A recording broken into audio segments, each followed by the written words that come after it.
in the early 1980s, the deficits had, annual federal deficits had risen to about 7% of GDP, which was considered at that time anyway unsustainable. And we passed a law, thanks to a senator from Nashua, the Gramm-Rudman law. One of the most controversial provisions of that law, it said gradually ratcheting down deficit targets to try to get to zero and balance. One of the most controversial provisions was that it would have a sequester if you didn't meet that law, where there would be automatic cuts. Do you think Senator Rudman was on the right track, or is that a little too severe? I do think Senator Rudman was on the right track, and no, Charlie, I don't think it's too severe. When you look at where our country was 30 years ago in 1980, we were spending in the low $800 billion, and we were horrified that we'd hit a $65 billion deficit in 1980. Now we're going to spend $3.8 trillion, which is almost 5 times as much money, while doing essentially the same things. And we're looking at a deficit of $1.6 trillion. So this is just not right. It's not sustainable. We have a Congress that seems to just be addicted to spending. They can't do the responsible thing.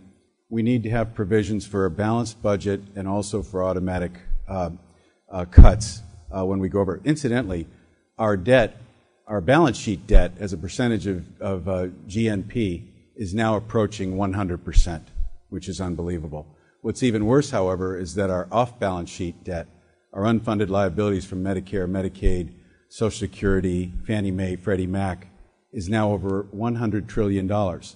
So we are so irresponsible, and this is going to have catastrophic consequences. The other thing is, how do you expect the world to keep lending you money at these low interest rates? You know, we've allowed our dollar to devalue at such a rate over the last 10 years that at one point we had lost 45% of our value when the dollar had hit $1.50 against the euro. Now, if you're going to say, gee, we're going to borrow $13 trillion forever, but over the next 10 years we're going to double that, who would keep lending you money if they know you're going to devalue your currency by 40 or 45%? You're not going to get lent money at the rate of our long bond, which is in the mid-4s.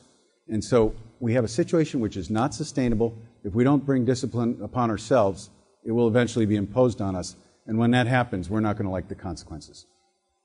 Thank you, Jim. Bill, you have 1 minute. You know, the problem in Washington is not revenue, it's spending. What's going on in Washington is completely and absolutely unsustainable, and we're going to go broke. There's no political will in Washington. I'm hopeful that this election cycle coming up in November will take a whole new group of people into Washington that aren't career politicians, that do get it, that have lived in the real world. But let me make a very simple prediction. In a very short period of time, 6 months, 12 months, a year, 2 years, some bond trader in some faraway land like Singapore or London or Frankfurt, maybe even New York, is going to wake up and say, this particular piece of paper issued by the United States government isn't AAA. I'm not buying it. And they're not going to fund us. And when they don't fund us, we'll have some of the real challenges that we're seeing in Greece, because Greece is the future unless we change our ways now. We have less time than we think. That's why I'm running. I'm running because I get it. I'm worried.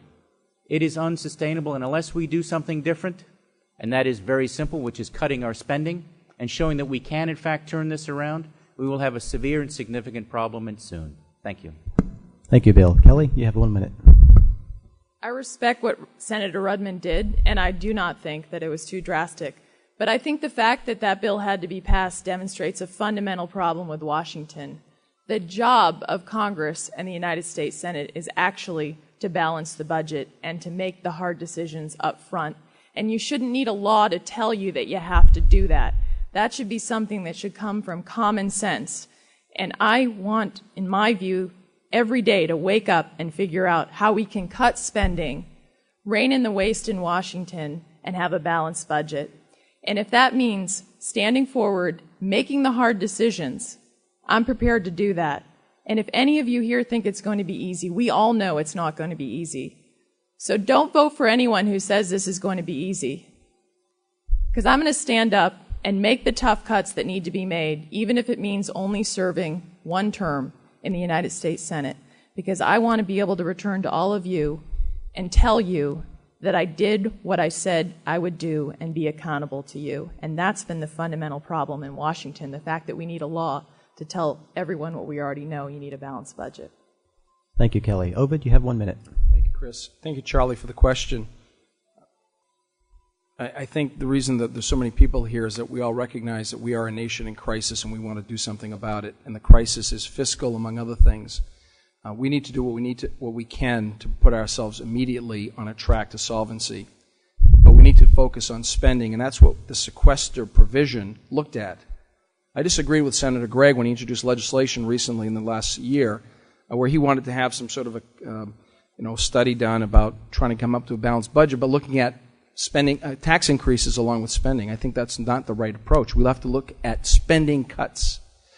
Zero-based budgeting is the approach I would take going into the job. But I also think we need structural infrastructure changes, which is why I support a constitutional amendment for a balanced budget amendment, constitutional amendment for presidential line item veto, term limits, and the types of things that will incentivize and have a system that acts responsibly when the people themselves aren't willing to do it, for whatever the reason. The focus on the spending cuts that the Senator Rudman's bill had is the right approach. Thank you, Ovid.